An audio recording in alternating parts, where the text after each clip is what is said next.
agendanya adalah untuk jelasin Pak.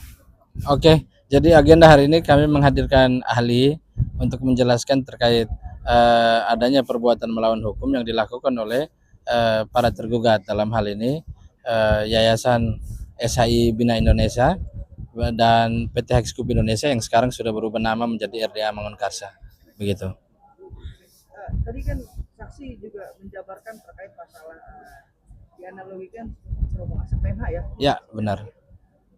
Secara hukum sendiri Bang, dari pihak sana kan merasa masih digabungkan antara PMH dengan Wan Prestasi sendiri. Ya.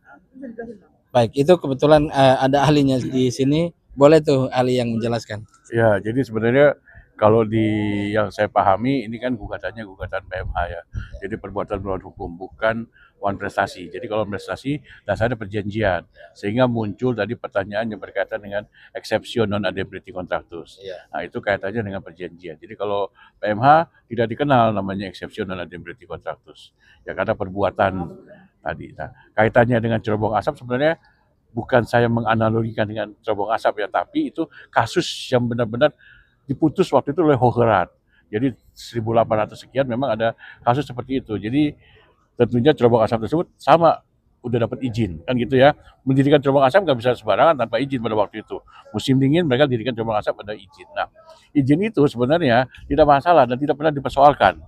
Karena apa? Karena tentunya sudah melalui proses yang tidak bisa diprotes kan oleh orang sipil nggak bisa protes. Nah, cuma tadi ada tetangganya yang sebelum cerobong asap tersebut ada gitu ya, dia bisa melihat pemandangan dari jendela dia. Begitu bangun pagi, yang dilihat kan apa? Oh, udara cerah, gitu kan. Nah, pembangunan cerobong asap tersebut menutup pemandangan dia, sehingga dia gugatlah itu ke pengadilan. Nah, sejak saat itu kemudian PMH tersebut bukan lagi hanya hukum sebatas undang-undang.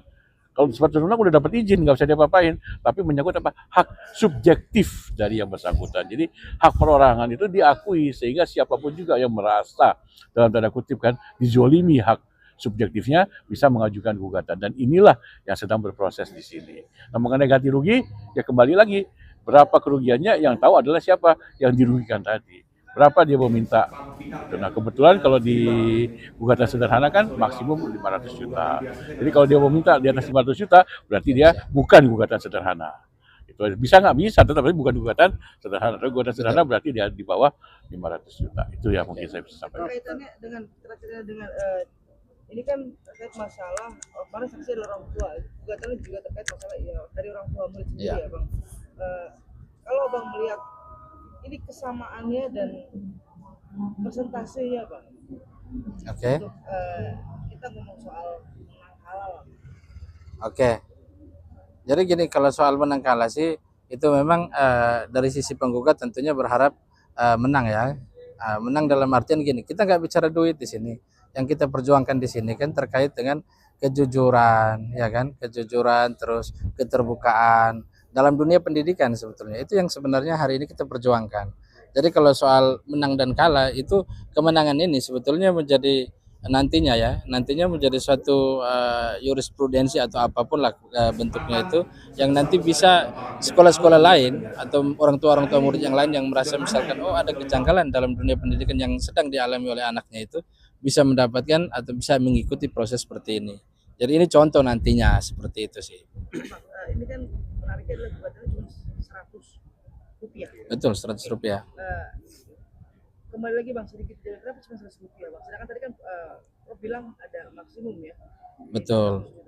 Iya, itu maksimum. Kalau maksimum itu ya tadi sudah dijelaskan oleh ahli tadi. Tapi di sini kan 100 rupiah itu kan hak subjektif. Lagi-lagi ya, tadi ahli sudah menjelaskan di dalam persidangan itu bahwa hak subjektif seseorang itu tidak bisa dihitung. Jadi misalkan berapapun dia merasa 100 rupiah sekalipun, ketika dia merasa dirugikan, dia berhak untuk menuntut itu. Jadi itulah poinnya. Gimana? Nilai kesucian dari sekolah itu 100 rupiah aja yang patut untuk dihargai. Betul. Jadi sampai karena begini, klien kami penggugat hari ini kan sudah menyekolahkan anaknya udah lama tuh, dari tahun 2014 ya, 2014 sampai hari ini, yang mana anaknya di sana itu kan sudah mendapatkan sudah membayar biaya pendidikan dan lain sebagainya. Tapi selama ini dari sisi sekolah penyelenggara itu tidak memberikan informasi yang jujur terbuka, itulah yang menjadi apa namanya kerugian dia, yang mana dia hari ini menuntut kerugian itu sejumlah itu. Jadi begitu. Ya, begitu ya. Si korban ini melakukan upaya pengadilan ini itu merupakan hak seseorang Ya. Ya itu hak dia karena tadi terjadi PMH 1365, tapi haknya bukannya hukum, bukannya undang-undang gitu loh. Tapi hukum dalam pengertian hak subjektif dari yang bersangkutan gitu ya. Karena kalau yang saya pahami dari hasil tanya jawab tadi adalah ada kaitannya dengan pernyataan yang tidak benar gitu ya. Ada pernyataan yang menyesatkan yang seharusnya A tapi dikatakan B gitu. Tadi dari pihak sana mengatakan terkait selalu berbicara soal izin. Menanggapinya gimana? Ya, jadi kalau izin kita nggak bisa pungkiri, memang ada izinnya. Tapi tadi perkembangan dari gugatan PMH itu bukan lagi semata-mata undang-undang atau perizinan kan gitu ya, tapi semata-mata melanggar hak subjektif orang lain dan itu sudah diakui dari Hogerat tahun 1800. Jadi artinya sampai dengan sekarang memang perkembangannya ke arah sana. Jadi setiap orang yang merasa dirugikan gitu kan, menurut pasal 1365 dia bisa mengajukan gugatan PMH. Karena dari pihak sana kan seolah-olah sekolahan ini memiliki sebuah izin. Dan itu kan tidak dipungkiri memang izinnya ada. Cuman hak subjektifnya yang dilanggar. Oke, cukup. Terima kasih Pak.